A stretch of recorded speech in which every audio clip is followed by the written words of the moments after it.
Hey guys, this is Mel, and I'm back to talk about The Flash, specifically the spoilers revealed at San Diego Comic-Con this year, which specifically took place for The Flash on Saturday, July 20th, when the panel took place and all the interviews that followed it as well. So, first off, before we get into a huge spoiler alert, if you're not here to know about Season 6 spoilers, then you really should not be watching this video, because that's all this is going to pertain to.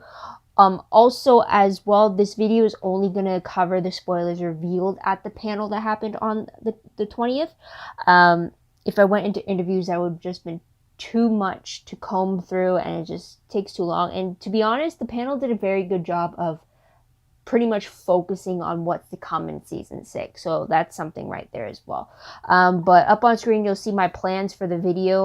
We're gonna talk about some season basics first off before we head into the San Diego Comic-Con weekend. Some casting news included with it. Also going to talk a little briefly about the trailer or the sneak peek footage that they dropped at the panel as well, before we go into the panel specifically for the spoilers. And then at the very end, I'll include my top 5 questions I would have asked in the interviews, or if I was there. Just something that was on my mind. So anyways, so let's get right into it with the season's basics. So again, the show is continuing to air at Tuesdays at 8 p.m. with the premiere coming October 8th, and it's going to be 22 episodes this season. Also, with casting news, though, they did reveal that in the role of Dr. Ramsey Rosa, I think it's Rosa, or aka Bloodwork, it is being filled by Santel Ramamurthy. Hopefully I said that right, but I recognize him as Dr. Akesh, who is Dr. Sharp's love interest on New Amsterdam.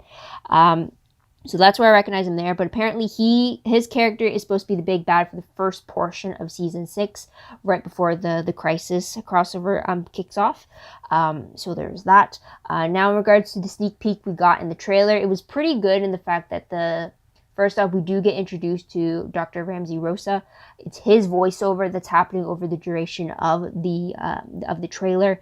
We find out also a little later on that he's spent the last decade working to cure diseases. He's been dedicated to it. He blames Team Flash and their interference, saying that they stand for truth, family, law, and order, when really heroes are more dangerous than people think they are.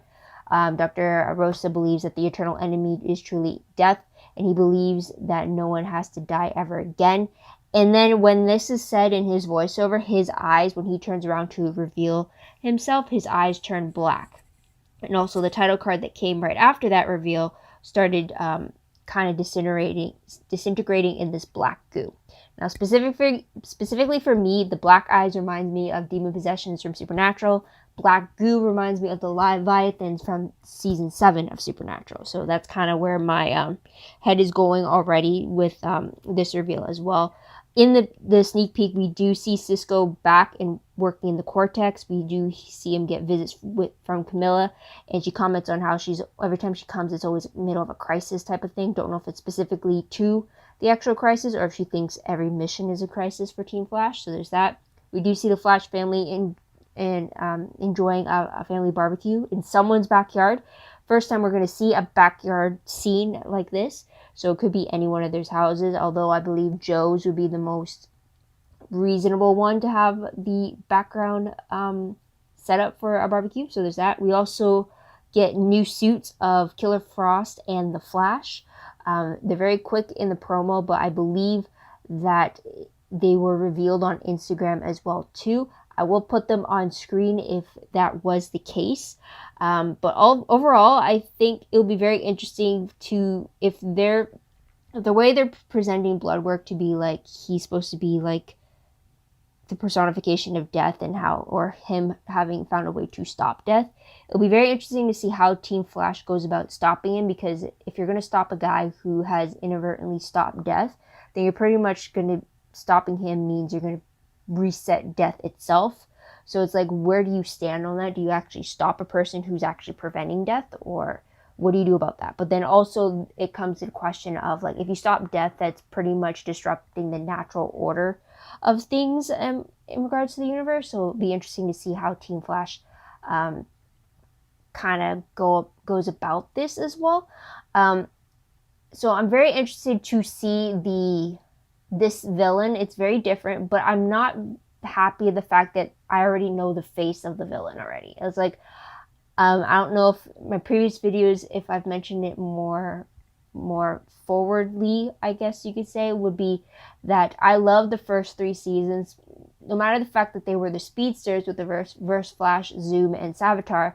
What I really loved about those villains was the fact that I didn't know who was behind the mask until much later on in the season. And the fact that we as the audience had no clue behind the mask matched that our characters had no clue who was behind the mask.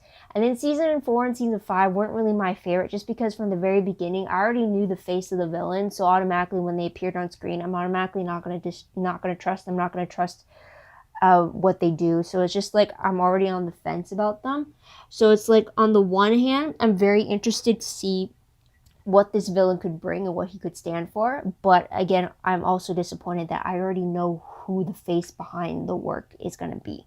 So, which kind of is the opposite of what the first 3 villains had done. So that's kind of my take on it. I'm a little up in the air about it with how to feel, but at least you know now why I feel that way. So there is that. Let's get right into the panel. And I just realized I didn't start the clock, so I'm not even going to bother with it.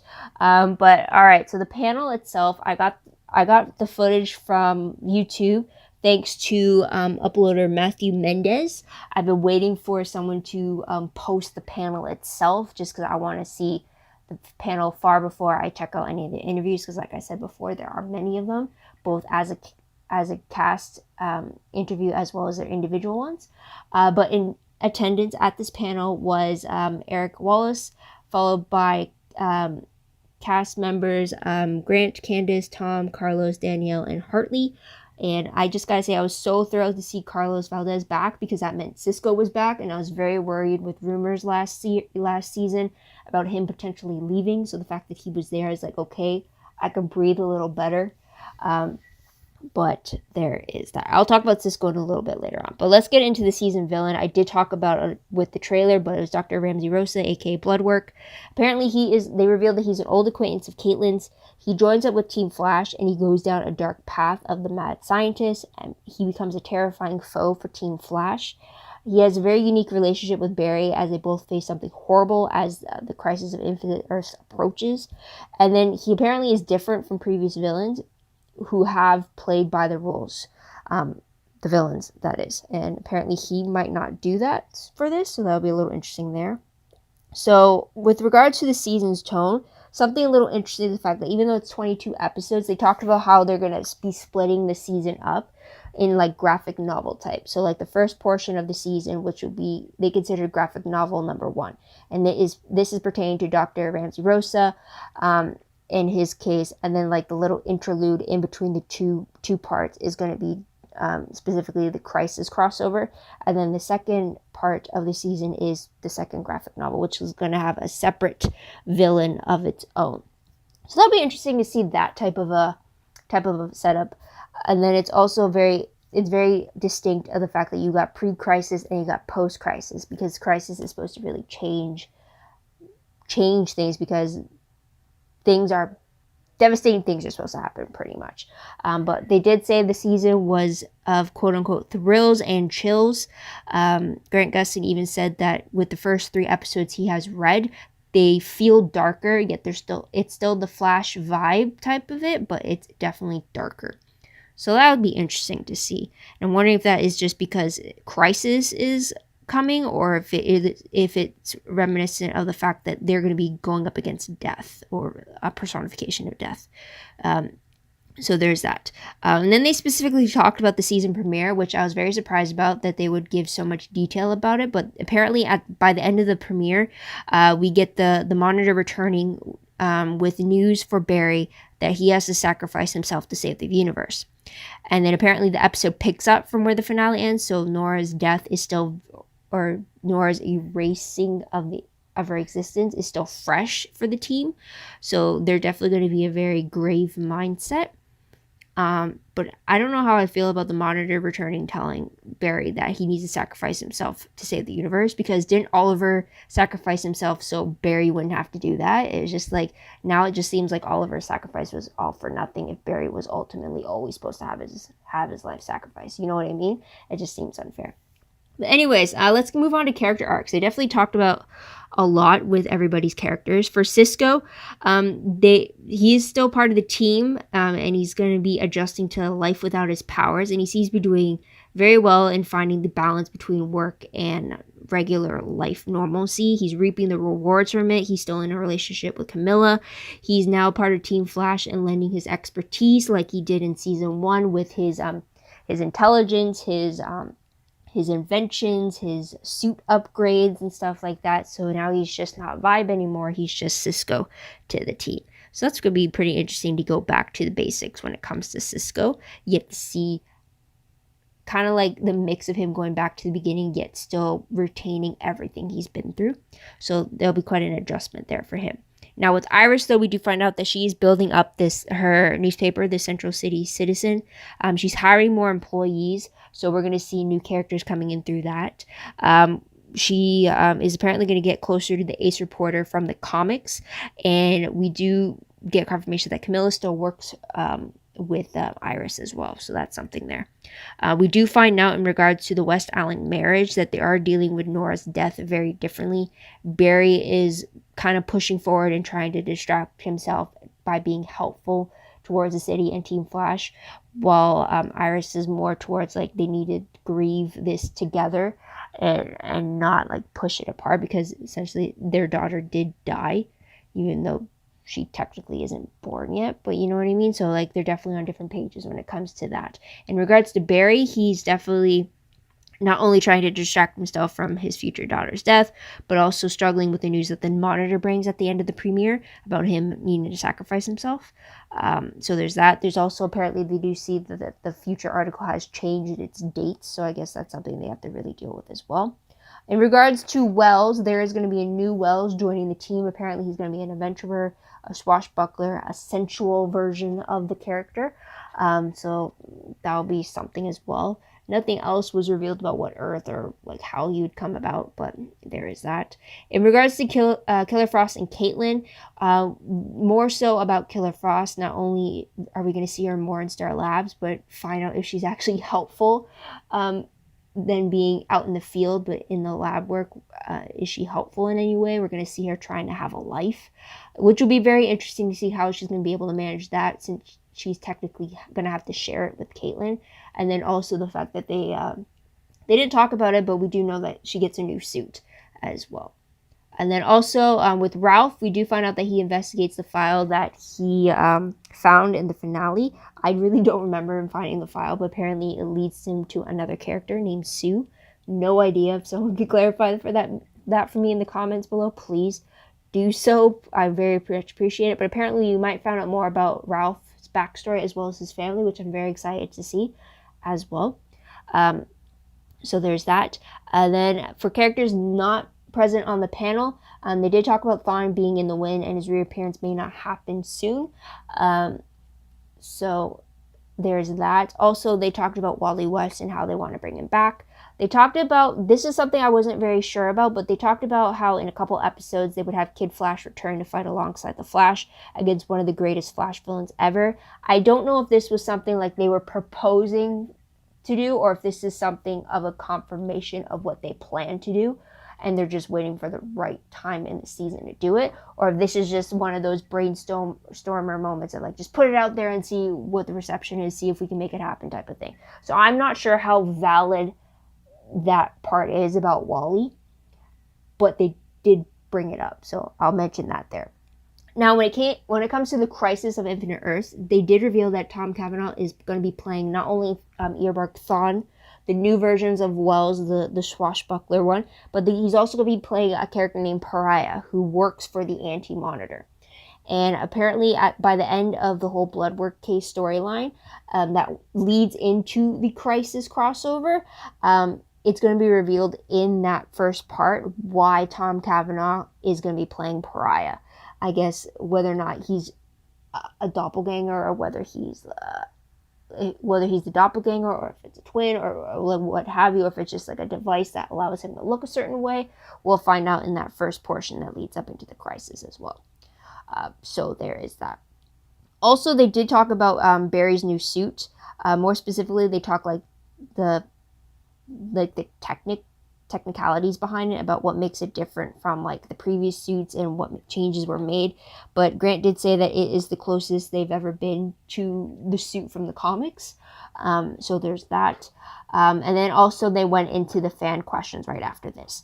There's a lot of good questions, a lot of it pertaining to specific moments in the previous season. The one thing that came out of the fan questions that pertained to season 6 was the fact that Danielle Pennebaker will be directing the 6th episode of the season.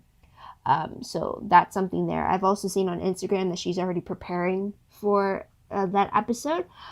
So that'll be exciting to see how, not only what the story she is directing for, but just how she does it, because she did a fantastic job in 518 when she was directing the Nora-centric episode.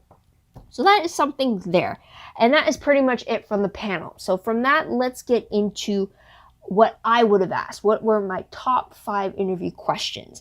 But first off, it's just that the reason I'm having this portion is because from seeing the fan questions, a lot of them were specific for certain cast members. And I understand you want to have your moment to ask specific people, but for a panel like this that has a full cast there, you really should take the opportunity to ask a question that allows for all of them to participate. Because if one cast member is always getting the questions, then the other cast members are just gonna be sitting there doing nothing, and it feels awkward.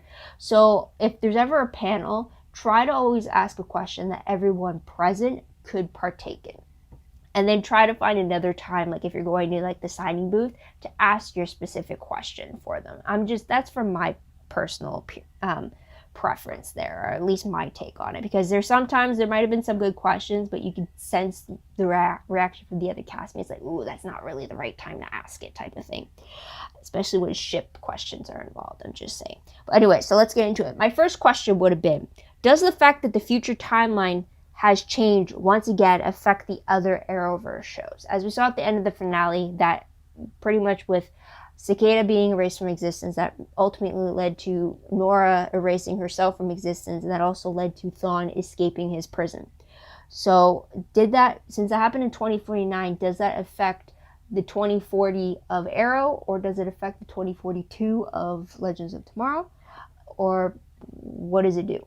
So that's a question I would have asked there. Second question, is Barry aware of Oliver's sacrifice / deal with the Monitor during the Elseworlds crossover that ultimately saved Barry and Kara?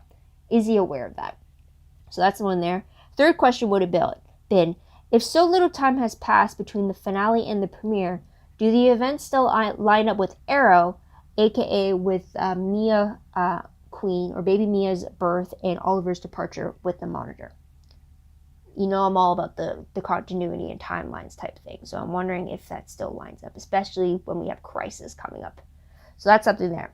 Another question, any familiar faces returning? Any Crisis cameos to be expected or to looking forward to? So there's that question. And the last question would have been, will we revisit Barry's time in the Speed Force, which took place between Season 3 and Season 4? I mean, they did a little briefly about, like, in the Season 4 premiere where he came back, he was, like, all a jumbled mess. He was spouting off weird phrases. He was writing in the Speed Force language. And then once they got him back to being coherent, they just never talked about it again. It's like, there must have been a lot of stuff that he was rambling on about that he could have predicted the future. He could have predicted what's to happen in the crossover, in the Crisis crossover, right? I mean, like, also, can he read the Speed Force language? Like, does he know it, or is it just more like a forgotten thing for him? So that's something there as well. And that ends my 5 top questions I would have asked at the panel. Those are more specifically directed towards the creators and writers of the show, but still, those are very key things I need to know going into the season. So that's something there. But otherwise, guys, that's pretty much it. So what'd you guys think of the panel? What'd you guys like about it? What other spoilers did you pick up on that I might have missed? Let me know in the comments down below. Love to hear your thoughts, theories, and predictions. specifically to what you think will happen in this coming season. Let me know in the comments down below. Also, don't forget to like this video, subscribe to my channel, check my other videos if you haven't done so already. If you want, check out my Tumblr page. Link for that is down below. I reblog promos, web clips, quotes, gifs, synopses, news, all that good stuff. All fun in one place. Go check that out. I am behind, fully aware of that. I really got to get right back into it. But after I'm done with the Comic-Con stuff, then I'll slowly get back because I don't want to spoil myself beforehand. So there's that.